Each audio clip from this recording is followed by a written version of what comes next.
Assalamualaikum warahmatullahi wabarakatuh. Perkenalkan, kami dari kelompok 1 manajemen investasi. Di antaranya anggota kelompoknya, yang pertama Indah Uswatun Hasanah, yang kedua Muhammad Azhar Muzaki, yang ketiga yaitu Elisha Fitri Purwati Ningsih. Pokok pembahasannya yang pertama yaitu pengertian analisis teknikal, yang kedua keuntungan memahami grafik, yang ketiga grafik garis, batang, dan candlestick, yang keempat yaitu keputusan wait and see, don't fight the tips, support and resistance, yang kelima yaitu pergerakan grafik, yang keenam yaitu keputusan pembelian dan permainan saham. Yang pertama, pengertian analisis teknikal. Analisis teknikal adalah cara mengatasi pergerakan harga aset di pasar finansial menggunakan perangkat statistik seperti grafik atau rumusan matematis. Tujuan mempelajari analisis teknikal ialah agar investor atau trading dapat menilai kondisi pasar saat ini berdasarkan historis harga di masa lampau, sekaligus memberikan gambaran atau prediksi tentang pergerakan pasar di masa depan. Yang selanjutnya yaitu keuntungan memahami grafik. Yang pertama yaitu sebagai dasar untuk membeli dan menjual saham atau buy or sell. Yang kedua yaitu untuk menentukan dan memprediksi arah pergerakan saham. Yang ketiga yaitu untuk mendapatkan profit jangka pendek, menengah maupun panjang. Yang selanjutnya yaitu memahami grafik garis, batang, dan candlestick. Yang pertama yaitu grafik garis atau line chart. Line chart terdiri atas dua garis tunggal yang ditarik dari kiri ke kanan untuk menghubungkan harga penutupan, closing price, atau titik harga lain dari setiap interval waktu yang telah ditentukan. Di bawah ini contohnya. Yang kedua adalah grafik batang atau bar chart. Bar chart juga sering disebut sebagai grafik OHLC karena mampu memberikan informasi lengkap mulai dari harga pembukaan atau opening price, harga tertinggi atau high, harga terendah atau low, dan harga penutupan atau closing price. Sebagai contoh, tangkapan layar di bawah ini menunjukkan tampilan grafik batang untuk memetakan pergerakan saham BBNI dalam kurun waktu yang sama dengan grafik garis sebelumnya. Yang ketiga adalah grafik lilin atau candlestick chart. Tiap lilin dalam grafik di samping menggambarkan dinamika OHLC dalam interval waktu 1 minggu, yang secara terperinci dapat diuraikan sebagai berikut. Sumbu di atas batang lilin menunjukkan harga tertinggi atau high dan sering disebut sebagai upper shadow. Sedangkan sumbu di bawah batang lilin menunjukkan harga terendah atau low dan dijuluki sebagai lower shadow. Bagian batang lilin atau body terbentuk dari harga pembukaan atau opening price dan harga penutupan atau closing price. Jika harga penutupan lebih rendah daripada harga pembukaan, maka lilin akan berwarna merah atau bearish.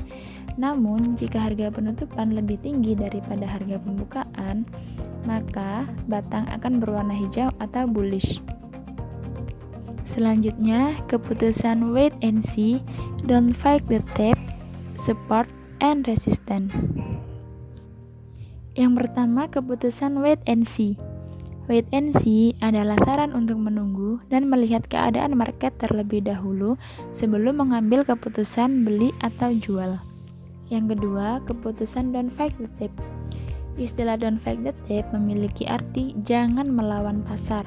Istilah ini dipakai oleh manajer keuangan pada saat kondisi pasar yang tidak menguntungkan dan akan mengarah ke timbulnya kerugian yang lebih besar jika diteruskan atau diikuti. Dan yang ketiga, support and resistance.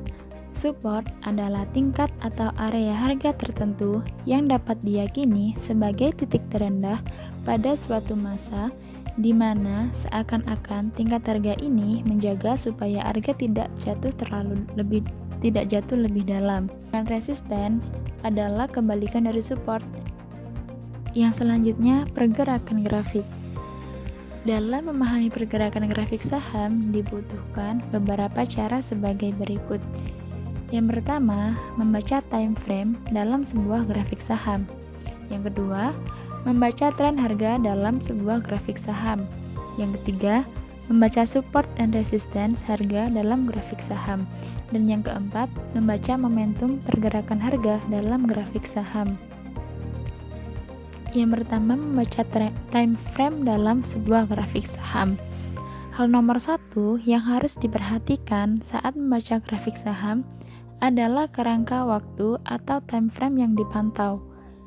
Ada 3 jenis time frame yang paling sering digunakan oleh investor saham, yakni time frame 1 hari atau daily, time frame 1 minggu atau weekly, dan time frame 1 bulan atau monthly. Dan yang kedua, membaca tren harga dalam sebuah grafik saham. Ada 3 jenis tren dalam saham, yaitu tren bullish, yang merupakan pergerakan harga mencetak rekor harga tertinggi atau high yang semakin lama semakin tinggi. Sedangkan tren bearish, pergerakan harga mencetak rekor harga terendah atau low yang semakin lama semakin rendah. Sedangkan tren sideways, pergerakan harga hanya naik turun saja dalam waktu kisaran terbatas yang cukup sempit. 3. Membaca support resisten harga dalam grafik saham. Istilah support dan resisten merujuk pada patokan harga penting yang perlu dipahami investor ketika mempelajari cara baca grafik saham.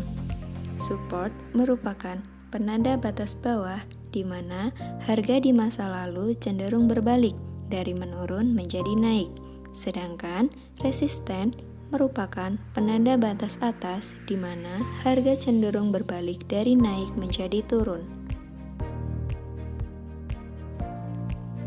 4. Membaca momentum pergerakan harga dalam grafik saham.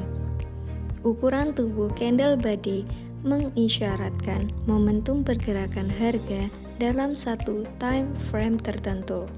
Semakin besar ukuran body, maka semakin kuat pula lah momentum pergerakan harga. Faktanya, tren bullish maupun bearish biasanya ditandai oleh munculnya body yang berukuran lebih besar. Keputusan-keputusan pembelian dan permainan saham.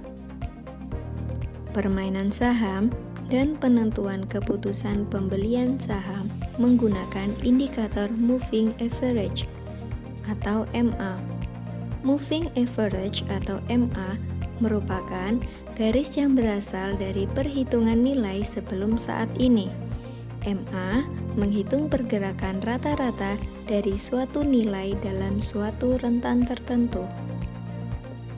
Berikut contoh penggunaan indikator moving average dalam menentukan keputusan jual atau beli dalam saham. Dari 2 grafik di atas, keputusan membeli atau menjual saham dapat dijelaskan sebagai berikut. Yang pertama, buy atau beli jika harga memantul pada support level moving average. 2. Buy atau beli jika harga menembus garis moving average ke atas atau golden cross. 3. Buy atau beli jika MA periode kecil menembus garis MA periode besar ke atas atau golden cross. 4. Sell atau jual jika harga memantul pada resisten level moving average. 5. Sell atau jual jika harga menembus garis moving average ke bawah atau dead cross. 6. Sell atau jual jika MA periode kecil menembus garis MA periode besar ke bawah atau dead cross. Sekian presentasi dari kelompok kami. Wabillahi taufiq wal hidayah. Wassalamualaikum warahmatullahi wabarakatuh.